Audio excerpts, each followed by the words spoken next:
my assistant was the last one. So how was very easy. Which your assistant was that? Climate from geography, climate chapter number 2 and chapter number 2. Climate, drainage, climate, and relief features. From political, constitutional design and what is democracy by democracy.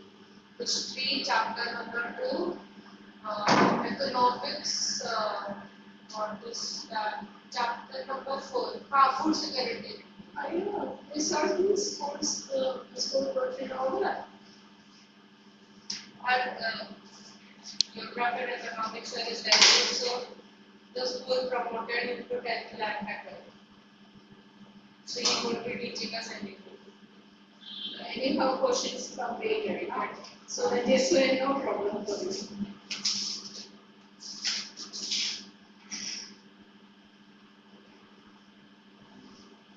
Okay, we'll start.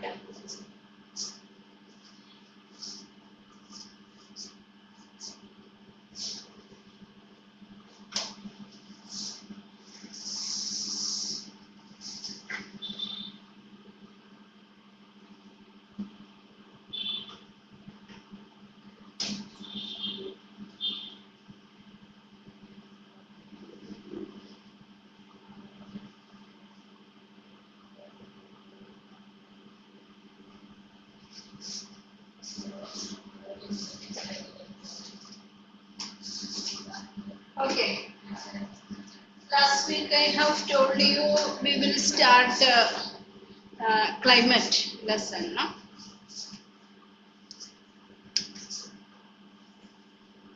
Climate, any introduction like that we have for this done or not?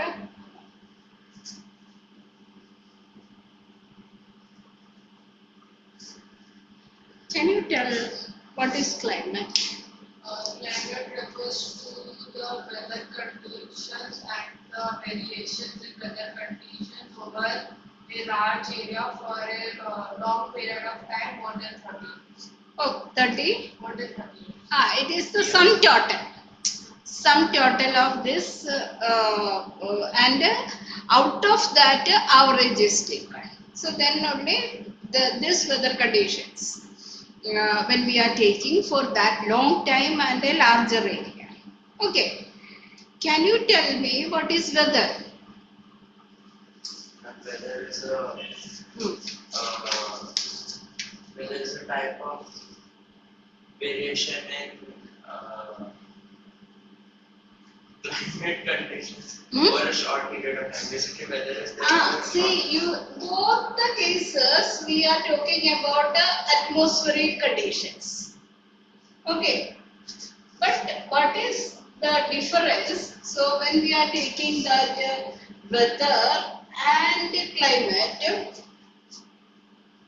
both the cases we are talking about atmospheric conditions. But what are the atmospheric conditions? Can you give one example of atmospheric condition? Cloudy. Cloudy. Rainy. So we normally talk about the temperature, isn't it? Based on the temperature only all these things are. Temperature, then you the rainfall, humidity. Okay, all these weather conditions for a smaller area. When we are talking about today it's a very hot day. We are talking only about the place where we are seeing. So we are talking about a smaller place, and we talk only about today. It may vary from morning to evening. If you are taking, there are variations. Sometimes all of a sudden it may rain, it become cloudy. So atmospheric conditions can change within a short period. So that short condition or short term period in a smaller area we talk about weather. Okay, it varies from place to place, it varies from time to time. But when we talk about a climate, again it is the atmospheric condition of a larger area for a longer period. We talk about the the climate of India. It may not be same everywhere, but still we talk about India as a whole. So we talk about rainy season. When we talk about rainy season, it may not rain in Delhi when it is raining in Mumbai. But we talk about that as the climate of India.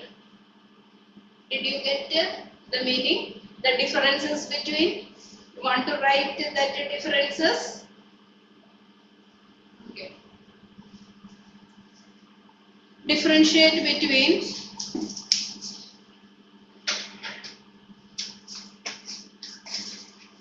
do you have volume with you? Not brought up. Okay.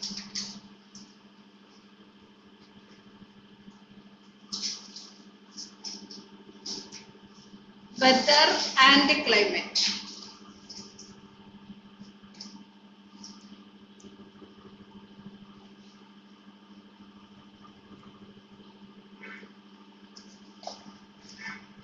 First, weather.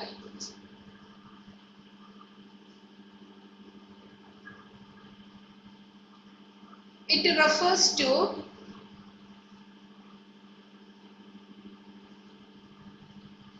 the state of atmosphere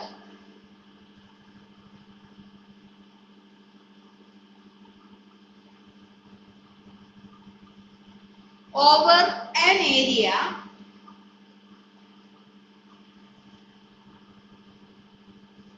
at any point of time.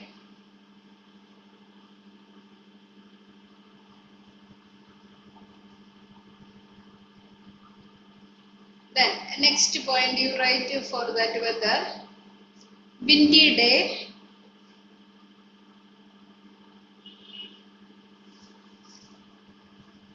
sunny day,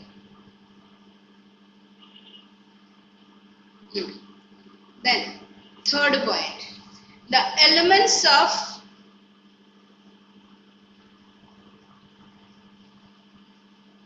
weather and climate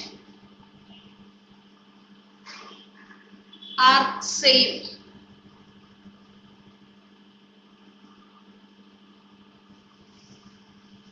Got it? Now come to that climate part. First point, it is the sum total of weather conditions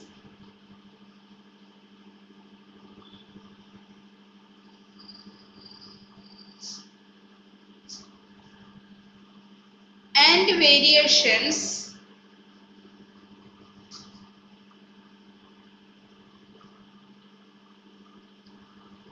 over a large area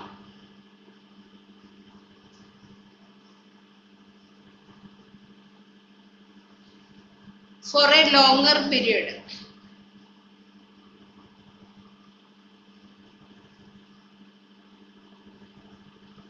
For example, about 30 years.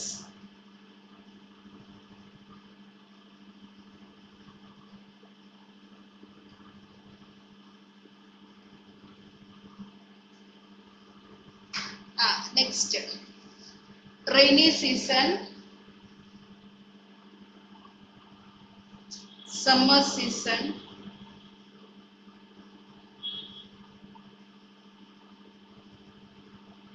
then the third point is same, no? What are the that elements are same? Both the conditions, elements are same.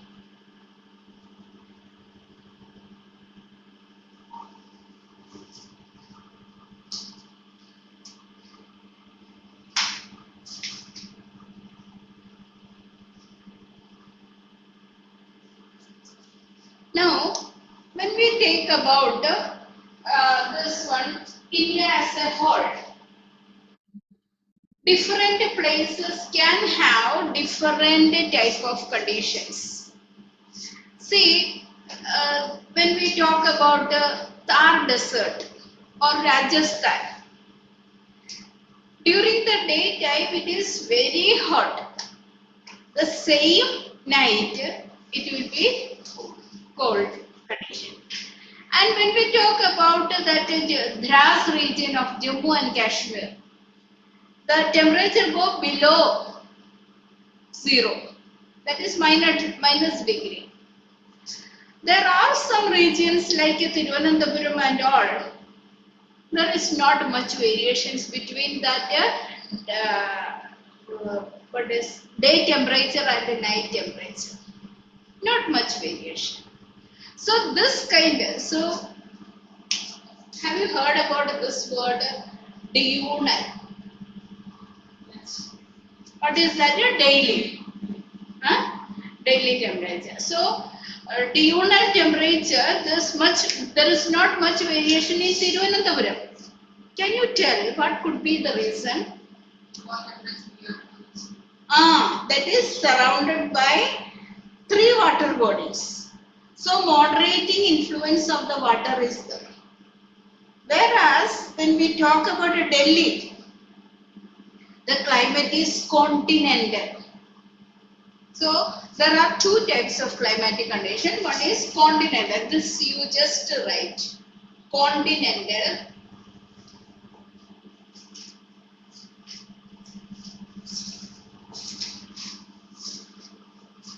Time zone. Climate.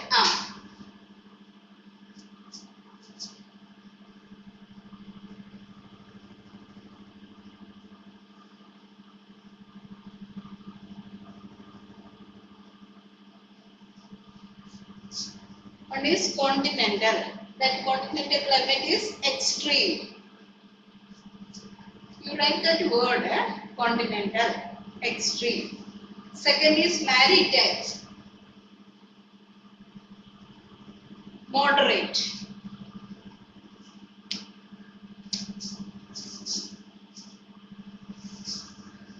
So when we talk about Delhi, what type of climate Delhi is experiencing? Depends on the season. No, it is extreme climate, continental. It is away from that equator and the interior part. So extreme contrast in temperature and extreme when there is a particular weather conditions are also Extreme, that is too hot and too cold. So why I took Delhi particularly? Delhi is having a peculiar condition because it is interior and away from the influence of water bodies. So because of that, Delhi is having continental type of climate, that is extreme climate. Now you know that it is having that severe winter conditions. And because of that smoke, have you heard about smoke? Fog plus smoke. And one more impact it was having. Recently, this volcanic eruption happened in Ethiopia. Around 12,000 years it was dormant. And suddenly it erupted and smoke and gases were released. And the smoke of it reached even in Delhi. And because of that, that planes or that aeroplanes were not allowed to fly. Severe restrictions were made. You just imagine, where is Ethiopia? That is in African continent. It is almost in the middle part.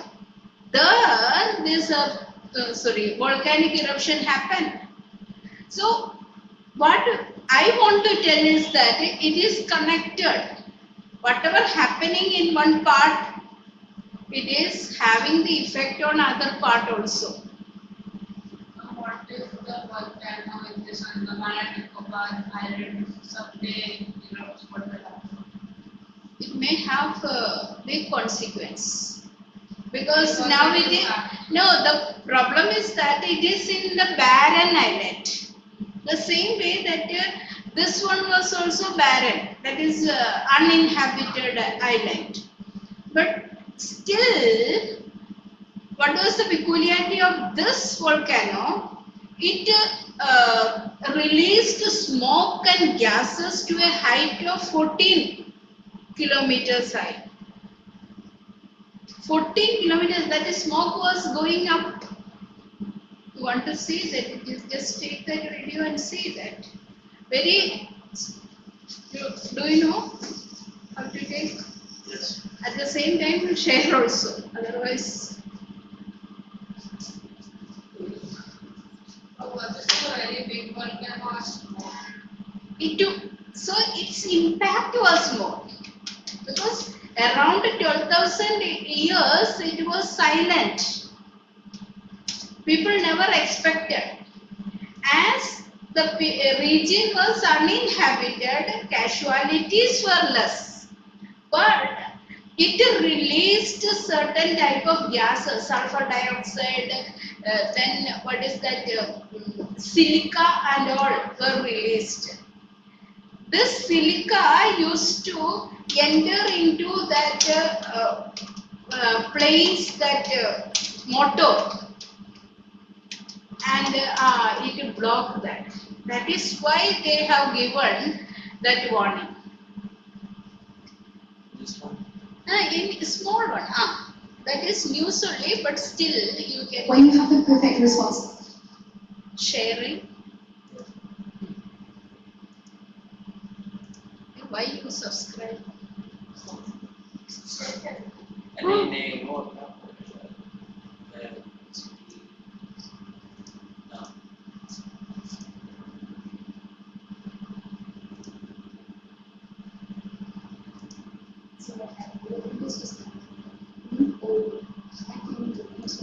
Whereas the DGCA has issued an urgent advisory after an actual See, what was the name of that volcano?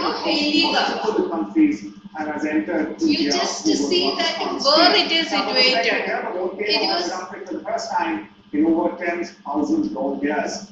Speaking of airline, well, they've been ordered to strictly avoid all ash-affected routes See, and ashes are- also to adjust their flight plans accordingly. They've also been advised to report any engine or cabin anomalies immediately. Now, some carriers, including Indigo, Akasa Air, KLM, have cancelled or diverted their flights. However, Air India here says its operations remain stable and continues to monitor conditions closely. Now, ash plumes have Ash risen cloud. 40 kilometers already and are expected to pass through northern and eastern India. See, Now, 14 this kilometers is almost height. certain to make the national capital regions already running emergency and PQI levels to dip even further. Meanwhile, authorities are maintaining that passenger safety remains the top priority as the situation, in fact, grows. just put that question, that location of that volcanic eruption. like in Google. Google you search. Suppose. What the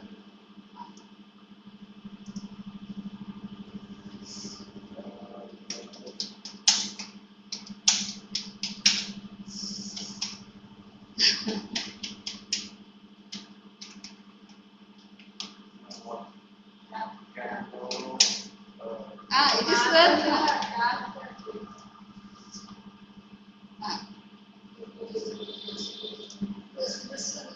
This May I put on should I? I don't know.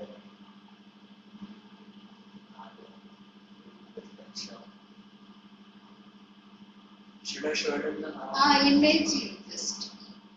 That one. image? This video. This one.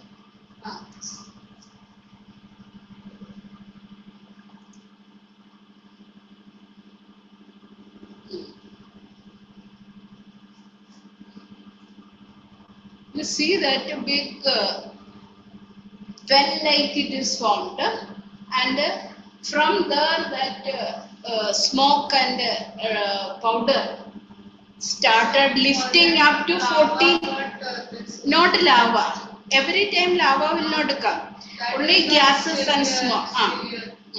So this have more impact. Lava, it will flow, and it is very hot. After some time, it will cool down. But this is having lot of effect. That means it is spreading in the air and then move to a longer distance and all this powder and other. Okay. Then just note and take that this one climate lessons. This has been my climate. And then you must share Scott.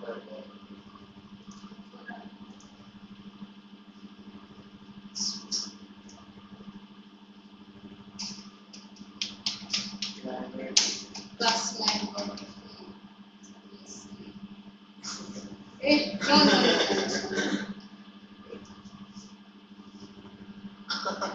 Take it as This who is the animated.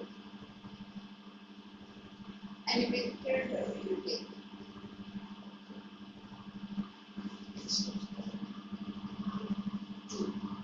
From the same parts, ma'am. Which is introductory part of you want? Climate of India. In this module, you will understand the factors affecting the climate of India and Factors you listen very factors carefully. associated with the weather conditions of India. Hey friends, today let us see how different factors govern India's climatic conditions. Let us see the latitudinal extent of India. It is situated between 8 degrees north and 37 degrees 6 minutes north latitudes. The Tropic of Cancer, that is 23.5 degrees north latitude, is passing almost through the center of India. Thus, the area which is south of the Tropic of Cancer is in the tropical zone, whereas the north to it is in the subtropical zone. If we want to understand the location of India as per the heat zones, it is falling almost entirely in the torrid zone, leaving only northernmost 14.5 degrees in the temperate zone. The torrid zone receives more heat due to vertical rays, hence remains hot. Therefore, we can say that India experiences more or less a warm climate that is a mixture of tropical and subtropical characteristics. Now let's see how the altitude of the Indian landmass influences its climatic conditions. The Himalayan range, standing to the north of India, has an average height of 6,000 meters. This range extends from northwest to northeast of India. It blocks the chilled cold winds coming from Central Asia and Siberia in the north. On the other hand, it retains the warm and moist winds coming from the south. Thus, India, especially in the northern part, does not have an extreme cold or dry winters like Central Asia.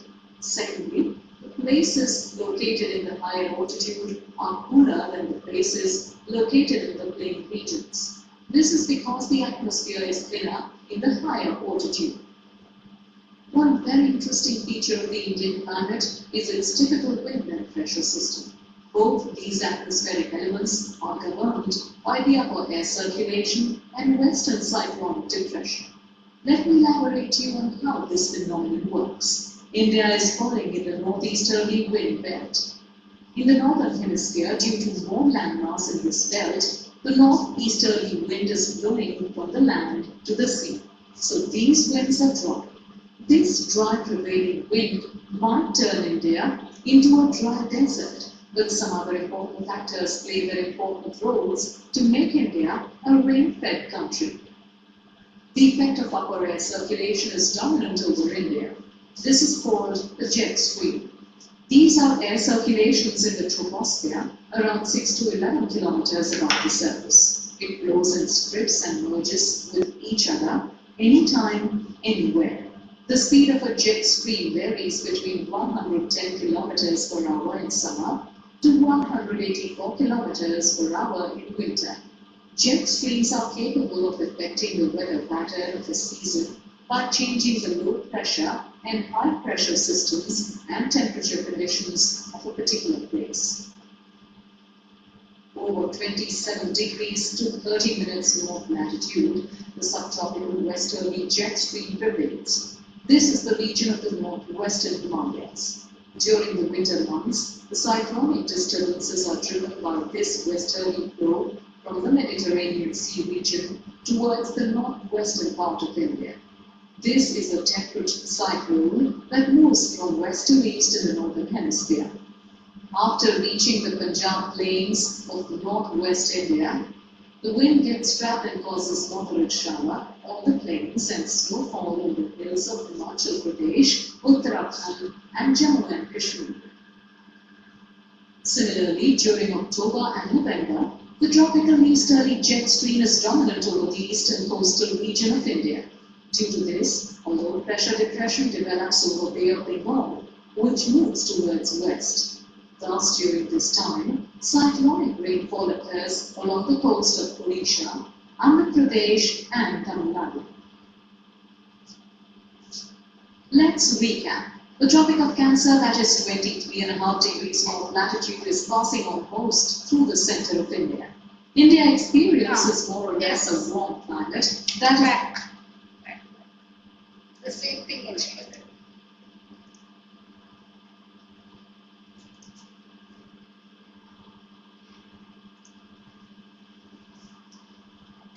This was not the way, no? That time.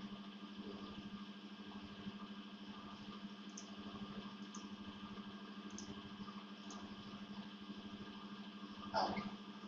See, this diagrams, whatever I am drawing, you just copy down in your book. It's very important. This diagram which I have drawn is heat zones. Okay, draw.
Yes, what is your doubt?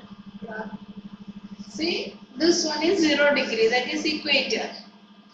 Above this one, 23.5 degree north is Tropic of Cancer.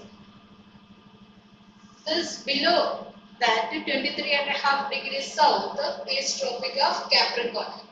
Oh, I wrote them, no? Capricorn. Okay.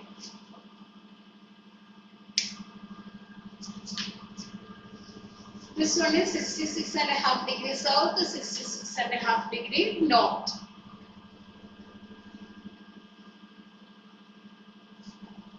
And this 90 degree north, 90 degree south. This one is frigid zone. Both the areas frigid zone.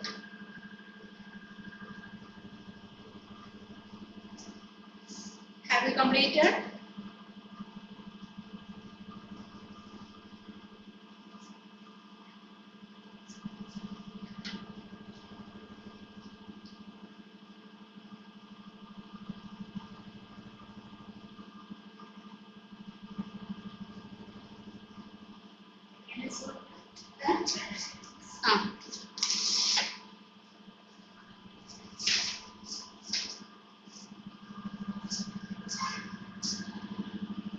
Completed? Okay. Now listen.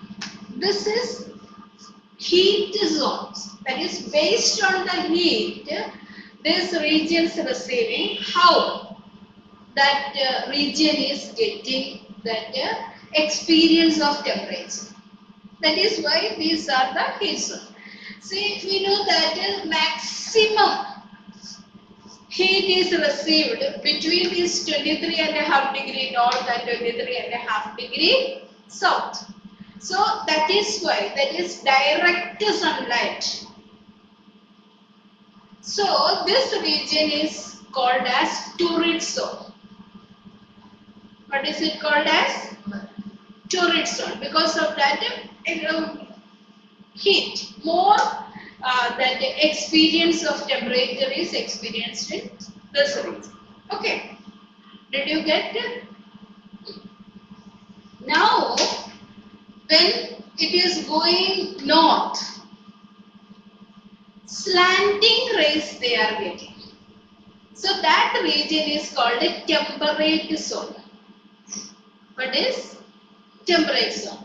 Southward also, when the sun's movement, then that region is having that slanting rays. So temperate zone. Yes, you have learned. But that time this much you did not understand. So now, then afterwards, on the basis of that only pressure is there, and pressure belts are influencing winds. This is what we have to connect together. But the earth is a bit slanted like this. That is why slanted like 23.5 degree axis, no? Angular. It is rotating on its axis in that way. It is not straight. Understood? So that this part is having direct sunlight. It is known as torrid zone. This part is temperate zone. This part is temperate zone, and frigid zone is on both the hemispheres. Got it very clear?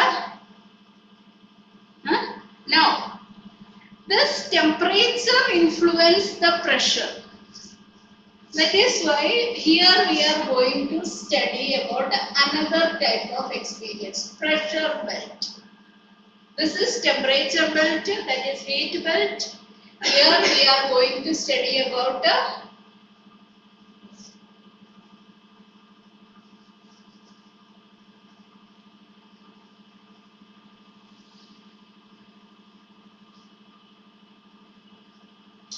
I'm supposed to draw this. what? I'm supposed to draw. Yes, you have to draw.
Same, this frigid zone is polar high pressure. Understood? Here the difference is polar high pressure. pH means the polar high pressure. Have you marked, labeled? If any doubt is there, you ask. Then it will go.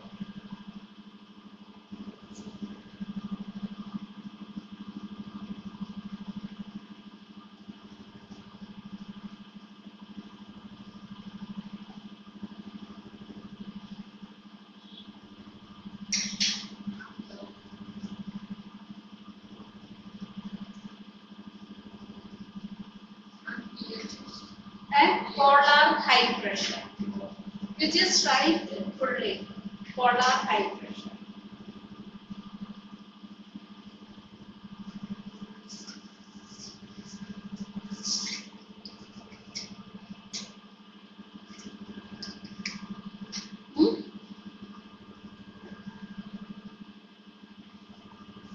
Okay. See, when there is temperature, high temperature, pressure is low. So here torrid zone we have compared it with equatorial low pressure.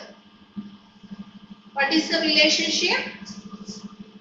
Temperature high, pressure low. This is what the relationship. You see that here polar high pressure, why? Temperature is very low. So there is a relationship between temperature and pressure. When the temperature is high, pressure is low. So this region is equatorial low pressure. What is that? Equatorial low pressure. Now there is alternate high and low pressure belt. If you go northward, next belt is subtropical high. Alternate high and low. This is low, then high, then low, high. But in subpolar, so temperature must be lower than subtropical. So the pressure should be higher in subpolar. Where? Subpolar. Subpolar, the here or polar high pressure is there. So automatically. Okay. So alternate high and low pressure belts. From here, if we starting polar high pressure, subpolar low pressure, subtropical high pressure, and equatorial low pressure. 4 belts are there. Get it? Not entering? I got. Got it? No? Very clear. Now, always the wind is blowing from high pressure to low pressure. What is the direction? You just write these points also. Whatever I am writing, that is very easy for you to remember. This one, no. That we will learn. This much. When temperature is high, pressure is low.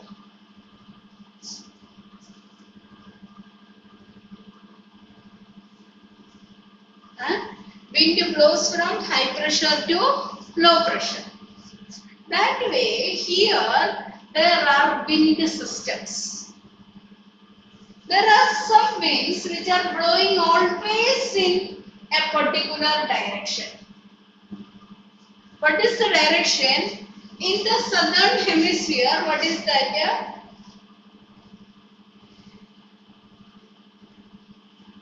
Southern hemisphere, it is northeasterly direction. Okay? Sorry, northeasterly, no? Southeasterly, no? Southeasterly. Southeasterly. Northern hemisphere, it is northeasterly. This is what the direction. This is what we call permanent wind. Always these winds are blowing. There is no change. Always in this direction. So, You just see that is subtropical high pressure to equatorial low pressure. This wind is blowing. Southeasterly wind is blowing. Look here. This concept is little difficult to understand. That is why very carefully you listen. So from subtropical high pressure to equatorial low pressure, which wind is blowing? The southeasterly winds are blowing. Now, Earth is rotating on its axis. When always it is rotating.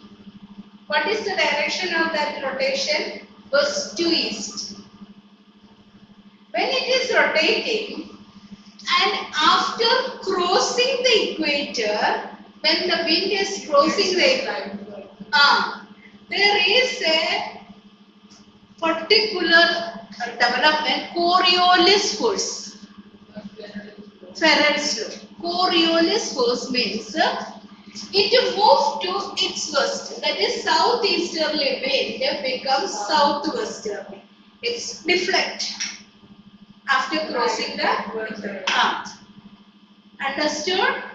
So Coriolis force and rotation of the earth. So that wind only give rainfall to India. Did you understand? What are the wind systems? Permanent winds are there. It is always having a direction. In the southern hemisphere it is southeasterly. Northern hemisphere it is northeasterly. I never did for it.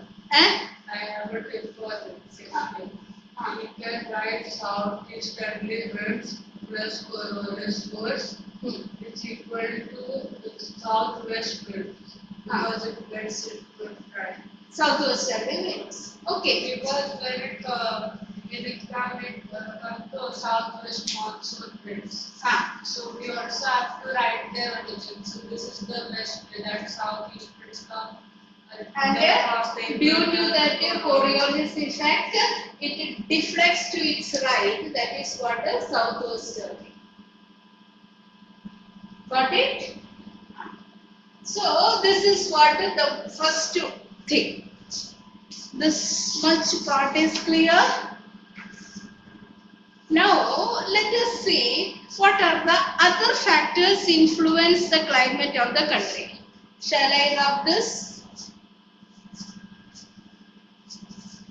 This you have to register in your brain with the help of that diagram, so that it will be very easy for you to learn that direction of the wind and climate. Okay. Now, for which latitudes India is located? No. North and 37 degrees 6 minutes north. Both are in the northern hemisphere. Now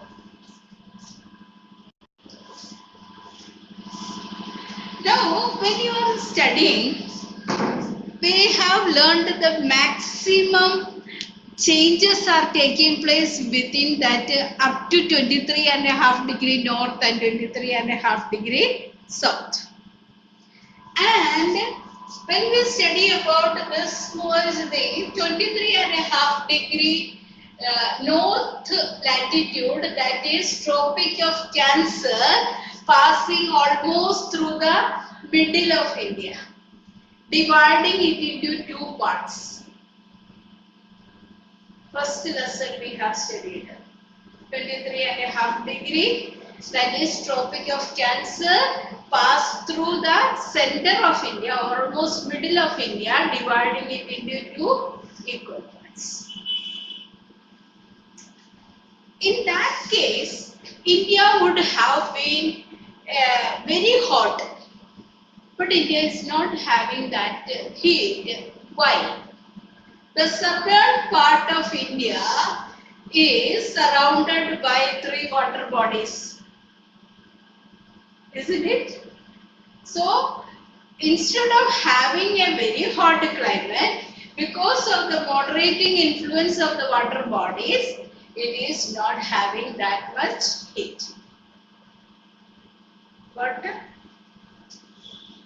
I'll tell you to read that part and then you have to explain to me. Latitude you understood? Which latitudes it is located and why? And what type of climate? Second, this point, what is altitude? Can you tell me what is altitude? Height above the sea level. As we go to higher places, what will happen to the temperature? Temperature will decrease. That is why people prefer to go to hill stations which are located on the higher altitudes. Understood? So altitude is also another factor that influences the climate. So latitude is one factor, altitude is another factor.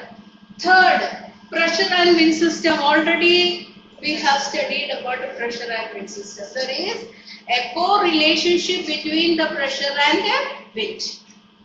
Wind always blow from high pressure to low pressure. That is what the correlation. Distance from the sea. I have told you the regions which are closer to sea is getting a moderating influence. As the region is far away from that water bodies, the climate is getting affected. But now, ocean currents and relief. Ocean currents is the water which is flowing in a particular direction in the sea. That is from the equatorial regions to the polar regions, like a river, some water is moving. So it is called warm current. From the polar region to the equatorial region, some currents are flowing. That is called the cold current. So these currents are also influencing. Relief. What is relief? Relief is that landforms, that is mountains, plains, plateaus. These landforms are called relief features. In that explanation you have seen Himalayas. What Himalayas are doing? So it is high mountain, that is about 6,000 meter height it is there. So from Siberia, cold winds are blowing. Himalayas block that cold winds from entering into India. And the same way, the wind, moisture-laden winds which are going from the oceans are blocked and deflected and give rainfall to India. So that way relief features are very much helpful. Okay, that one small video about ocean currents you take.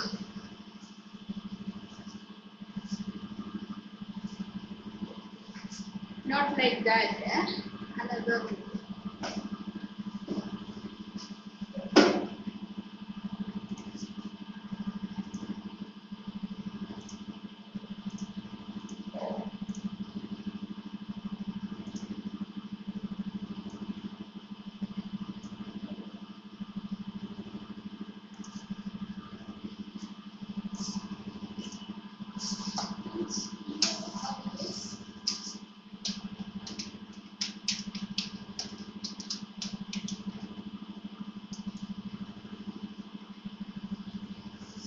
This one you get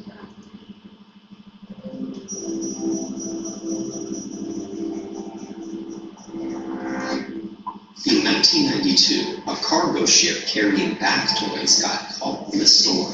Shipping containers washed overboard, and the waves swept 28,000 rubber ducks and other toys into the North Pacific. But they didn't stick together. Quite the opposite. The ducks have since washed up all over the world, and researchers have used their paths to chart a better understanding of ocean currents. Ocean currents are driven by a range of sources: the wind, the tides, changes in water density, and the rotation of the Earth. The topography of the ocean floor and the shoreline modifies those motions, causing currents to speed up, slow down, or change direction. Ocean currents fall into two main categories: surface currents and deep ocean currents. Surface currents control the motion of the top 10% of the ocean's water, while deep ocean currents mobilize the other 90%. Though they have different causes, surface and deep ocean currents influence each other in an intricate dance that keeps the entire ocean moving. Near the shore, surface currents are driven by both the wind and tides, which draw water back and forth as the water level falls and rises. Meanwhile, in the open ocean, wind is the major force behind surface currents. As wind blows over the ocean, it drags the top layers of water along with it. That moving water pulls on the layers underneath, and those pull on the ones beneath them. In fact, water as deep as 400 meters is still affected by the wind at the ocean surface. If you zoom out to look at the patterns of surface currents all over the Earth, you'll see that they form big loops called gyres, which travel clockwise in the northern hemisphere and counterclockwise in the southern hemisphere. That's because of the way the Earth's rotation affects the wind patterns that give rise to these currents. If the Earth didn't rotate, air and water would simply move back and forth between low pressure at the equator and high pressure at the poles. But as the Earth spins, air moving from the equator to the North Pole is deflected eastward, and air moving back down is deflected westward. The mirror image happens in the southern hemisphere, so that the major streams of wind form loop-like patterns around the ocean basins. This is called the Coriolis effect. The winds push the ocean beneath them into the same rotating gyres, and because water holds onto heat more effectively than air, these currents help redistribute warmth around the globe. Unlike surface currents, deep ocean currents are driven primarily by changes in the density of seawater. As water moves towards the North Pole, it gets cold. It also has a higher concentration of salt, because the ice crystals that form trap water while leaving salt behind. This cold, salty water is more dense, so it sinks, and warmer surface water takes its place, setting up a vertical current called thermohaline circulation. Thermohaline circulation of deep water and wind-driven surface currents combine to form a winding loop called the global conveyor belt. As water moves from the depths of the ocean to the surface, it carries nutrients that nourish the microorganisms which form the base of many ocean food chains. The global conveyor belt is the longest current in the world, snaking all around the globe, but it only moves a few centimeters per second. It could take a drop of water 1,000 years to make the full trip. However, rising sea temperatures are causing the conveyor belt to seemingly slow down. Models show this causing havoc with weather systems on both sides of the Atlantic, and no one knows what would happen if it continues to slow, or if it stopped altogether. The only way we'll be able to forecast correctly and prepare accordingly will be to continue to study currents and the powerful forces that shape them. What about the creatures that adapted to survive in? Just take another one. Factors influence the climate.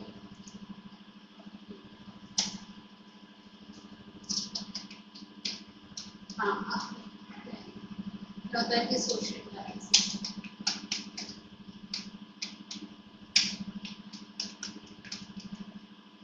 Climate.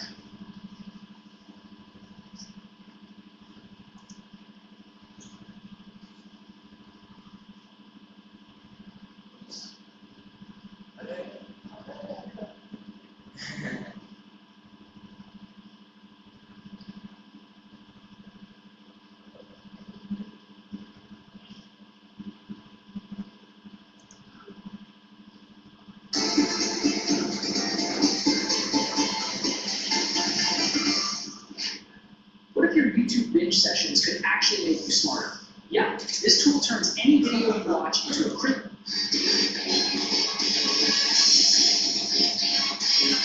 Hi guys. This is Einstein, and today we are looking at a big factor of our lives, and that is temperature, and what factors affect temperature. Now we have 4 factors today which we're going to talk about, and the first one I think is the biggest factor, and that is latitude. So obviously places near to the equator are a lot hotter, so places such as, especially in Africa, are a lot hotter than, for example, the UK, which isn't as near to the equator. Now we've got to know exactly why this is, and that's because this is due to the curvature of the Earth, the angle of the sun in the sky, and the layer of atmosphere that surrounds the Earth. So when the sun is directly overhead, its heat is concentrated upon a small area, which means the land warms up rapidly. Going to the North Poles and the poles, with the North and South Pole, the sun going at angle of the sky decreases. That's why when the sun is right above you, it's really, really intense heat. The next one is distance from the sea, and places near to the sea have a small range of temperature.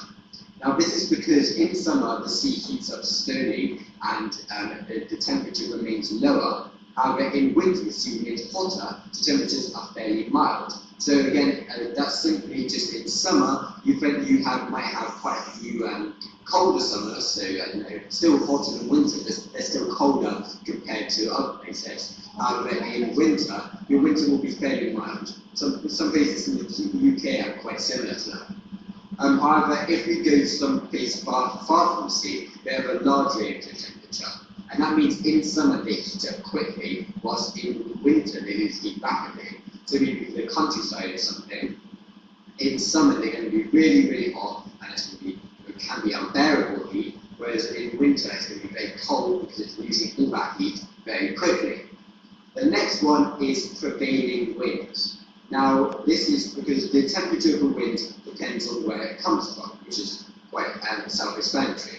And if the wind blows from the land, it will be warm in summer, but cold in winter. And this isn't what happens in Britain, because in Britain, the wind comes from the sea, and that means that it's going to be cooler in summer, but warmer in winter. Now, that's similar to what I was saying before about distance from the sea, about how in summer the sea finds it hard to heat up quickly, whereas in winter it cools. It doesn't cool down too quickly. Now, the final one is altitude, and this is basically going to be into somewhere like the Pyrenees, for example. And I've got videos in the Pyrenees where I was there, and where everything is very high altitude, it's normally a bit cooler. Now this is because as height increases, the density of the air also increases. Now this means that the air is less able to retain the heat, air also increases. Now this means that the air is less able to retain the heat, this is why snow can stay. So sometimes you make it a very hot place and snow. So thank you very much for watching this video. Higher. We know that oxygen cylinders to be carried when higher altitudes. It means air is starting because the air is too thin and air is too thin to be able to know. See, the presence of oxygen is reduced. So it is concentrated. That we know that oxygen, nitrogen is there.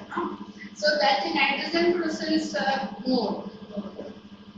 So they have to carry oxygen cylinders while climbing higher altitudes. You just bring it back. That is sharing.